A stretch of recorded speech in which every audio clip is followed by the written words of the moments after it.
अस्सलाम वालेकुम दोस्तों, मैं हूं सिराज जलील और खुशामदीद कहता हूं आप सबको आपके ही अपने चैनल इल्म मेनिया में। दोस्तों, आज की इस वीडियो में हम फिर बात करेंगे कुछ ऐसे क्रीचर्स के बारे में जिनको यकीनन आपने आज से पहले अपनी ज़िंदगी में कभी नहीं देखा होगा। ये क्रीचर्स कौन से हैं और कहाँ पाए जाते हैं, ये सब जानने के लिए देखते हैं ये वीडियो।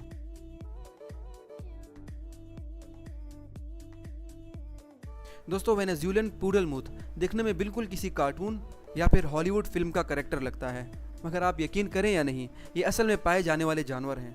दोस्तों, इन्हें पहली मर्तबा 2009 में देखा गया था, लेकिन इनकी कम अपीयरेंस की वजह से इनके बारे में मालूमात बहुत कम मौजूद है।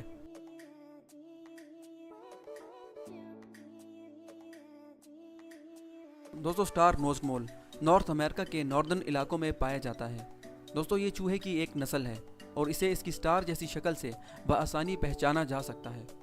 दोस्तों, ये 22 बाहर को निकली हुई गोश्त की धारियाँ दरअसल में डिटेक्टर्स का काम करती हैं, जिनके अंदर 25,000 छोटे कुदरती सेंसर्स लगे होते हैं, जिनकी मदद से ये चूहा अपना खाना और अपना रास्ता तलाश करता है।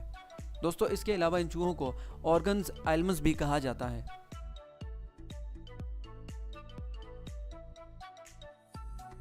दोस्तों, आइस फिश एंटार्क्टिका के समुद्रों में पाई जाने वाली एक मछली है। ये मछली कम से कम दर्जे हरारत में भी ज़िंदा रहने की कमाल सलाहियत रखती है। और दोस्तों, इस मछली में खून की बजाय एंटी फ्रीजिंग केमिकल दौड़ता है, जो इसे कम से कम दर्जे हरारत में भी ज़िंदा रखता है।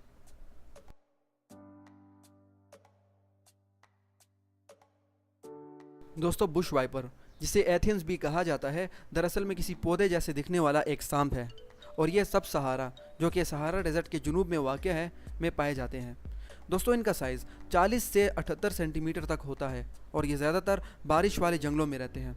और दोस्तों, चूंकि झाड़ियों और पेड़ पौधों में इनको ढूंढना मुश्किल होता है, इसीलिए इनको बुश वाइपर्स भी कहा जाता है। दोस्तों, पांडा आंट चिली में पाए जाने वाली चींटी है, जो अपने दर्दनाक डंक को लेकर बहुत मशहूर है।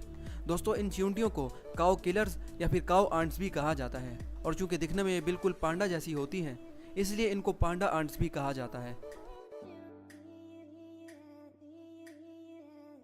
दोस्तों, ग्लैकस एटलांटिकस, जिसे ब्लू ड्रैगन भी कहा जाता है, इंतहाई खूबसूरत मगर साथ ही साथ ख़तरनाक समुद्री मखलूक है। इन्हें ब्लू एंजल्स या फिर सी स्वेलोस के नाम से भी जाना जाता है। दोस्तों, ये समुद्र की गहराइयों में रहने की बजाय सतह समुद्र पर रहता है और समुद्र की सतह पर आने के लिए ये अपने मैदे में मौजूद एक गैस के बैग का इस्तेमाल करता है। और दोस्तों, इसकी खुराक में ज़्यादातर जेली फिश शामिल है, जो इसे और ज़्यादा जहरीला बना देती है, और यकीनन इंसानों का इसके करीब जाना ख़तरे से खाली नहीं होता। दोस्तों, अगर आपने इस वीडियो का पार्ट 1 नहीं देखा तो उसका लिंक मैंने डिस्क्रिप्शन में दे दिया है, आप वहां से उस वीडियो को देख सकते हैं। तो दोस्तों, अगर आपको ये इन्फॉर्मेशन अच्छी लगी तो प्लीज़ इस वीडियो को लाइक कीजिए और सब्सक्राइब कीजिए मेरे चैनल को, दबाइए बेल आइकन को, ताकि आपको आने वाली हर एक वीडियो की नोटिफिकेशन वक्त पर मिलती रहे। तो मिलते हैं आपसे नई वीडियो में नई इन्फॉर्मेशन के साथ। तब तक के लिए अपना ख्याल रखिएगा। अल्लाह हाफिज़।